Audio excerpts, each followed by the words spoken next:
இந்த மாதிரி இனி ஒரு சம்பவம் நடக்காம இருக்கிறதுக்கு முக்கியமா இந்த அவேர்னஸை தெரிஞ்சு வச்சுக்கோங்க. எப்பவுமே நீங்க ஒரு கான்சர்ட் போறவங்களா இருக்கலாம், இல்ல ஏதாவது ஒரு பப்ளிக் கேதரிங்ஸ் அட்ரஸ் பண்றவங்களா இருக்கலாம், நியூ இயர் செலிப்ரேஷன் இந்த மாதிரி இருக்கும்போது முன்னெச்சரிக்கையா சில விஷயங்களை நீங்க தெரிஞ்சு வச்சுக்கணும். நீங்க போறது கூட்டம்னு தெரிஞ்சேதான் நீங்க போறீங்க. அப்போ உள்ள என்ட்ரி ஆகும் போதே எக்ஸிட் பாயிண்ட் எங்க இருக்கு அப்படிங்கறத தயவு செஞ்சு பார்த்து வச்சுக்கோங்க. எதையாவது எமர்ஜென்சின்னும் போது எக்ஸிட் வழியா நம்ம வெளியேறதுக்கு உதவியா இருக்கும். எக்காரணத்து கொண்டும் நீங்க கார்னர்ல போய் லாக் ஆயிராதீங்க. எப்பவுமே மிடில்ல இருக்கிற மாதிரி பாத்துக்கிட்டீங்கன்னா கொஞ்சம் ஓரளவுக்கு உயிர் பலி ஆகுறதுல இருந்து தப்பிக்கலாம். எப்பவுமே நீங்க அலர்ட்டா இருக்கணும். என்னதான் ஃபன் மோட் அதிகமா இருக்கு, நம்ம என்ஜாய் பண்றோம் அப்படின்ற ஒரு மைண்ட் ஸ்டேட்ல இருந்தாலுமே அந்த கிரௌடோட ரியாக்ஷன் கொஞ்சம் சலசலப்பு தன்மை, கொஞ்சம் ஒரு மாதிரி நெரிசல் அதிகமாகுதுன்னு நீங்க ஃபீல் பண்ணீங்க அப்படின்னா தயவு செஞ்சு அங்கிருந்து வெளியேறிடுங்க.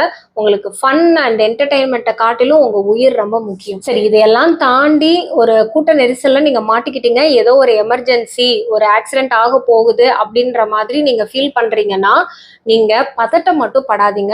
கொஞ்சம் கண்ட்ரோல் பண்ணிட்டு கான்சியஸா நீங்க ரியாக்ட் பண்ணணும். அதாவது கொஞ்சம் ஸ்லோவா பிரீத் இன் பிரீத் அவுட் பண்றது உங்களோட மனநிலைய பதட்டத்தை கம்மி பண்ணும். அந்த இடத்துல என்ன பண்ணணும்ன்றத உங்க பிரைன் யோசிக்க வைக்கும். இல்லைன்னா உங்க பிரைன் ஃப்ரீஸ் ஆயிருச்சு, ஐயோ நான் அப்படியே நின்னுட்டேன், என்ன பண்ணணும்னு எனக்கு தெரியல, கை கால் புரியலன்னுலாம் சொல்லுவாங்கல்ல, அந்த மாதிரி பிரைன் ஃப்ரீஸ் ஆகி நீங்க அப்படியே நின்னுட்டீங்கன்னா உங்களையும் காப்பாத்திக்க முடியாது, உங்க கூட இருக்கிறவங்களையும் காப்பாத்திக்க முடியாது. அதனால பிரைன் எப்பவுமே அலர்ட்டா வச்சுக்கோங்க. முடிஞ்ச அளவு என்னதான் தள்ளுமுள்ளா இருந்தாலுமே உங்களோட கால்கள்ல நிக்க பாருங்க, கீழே மட்டும் விழுந்துராதீங்க. கீழே விழுந்துட்டீங்க அப்படின்னாலே டேஞ்சர் ஜோனுக்கு போயிட்டீங்கன்னு தான் அர்த்தம். அதனால கீழே விழுந்துராதீங்க. இன்கேஸ் உங்களை தள்ளி விட்டு உங்களுக்கு பேலன்ஸ் இல்லாம நீங்க கீழே விழுகுறீங்க அப்படின்னா தலையை முடிஞ்ச அளவு தூக்கிட்டு ரோல் ஆன், ஒரு பாலை தூக்கி போட்டோம்னா உருண்டு போகுது இல்லையா, அந்த மாதிரி ரோல் ஆன் பண்ண ட்ரை பண்ணுங்க.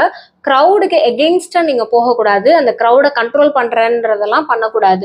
நீங்க க்ரௌடோட ஃப்ளோலையே கொஞ்சம் சைட் வைஸோ இல்ல டயக்னலாவோ நீங்க ஓரம் கட்டுறதுக்கு தான் நீங்க பார்க்கணும். பவுன்சர்ஸ் மாதிரி உங்க கைகளை இந்த மாதிரி ப்ரொடெக்ட் பண்றது உங்களோட செஸ்ட் ரீஜன். ஏதாவது கால் வச்சு அழுத்தும் போது உங்க ரிப்ஸ் உடஞ்சிராம அது பாதுகாக்கும். முடிஞ்ச அளவு இந்த மாதிரி வச்சு உங்களை ப்ரொடெக்ட் பண்ணிக்கோங்க.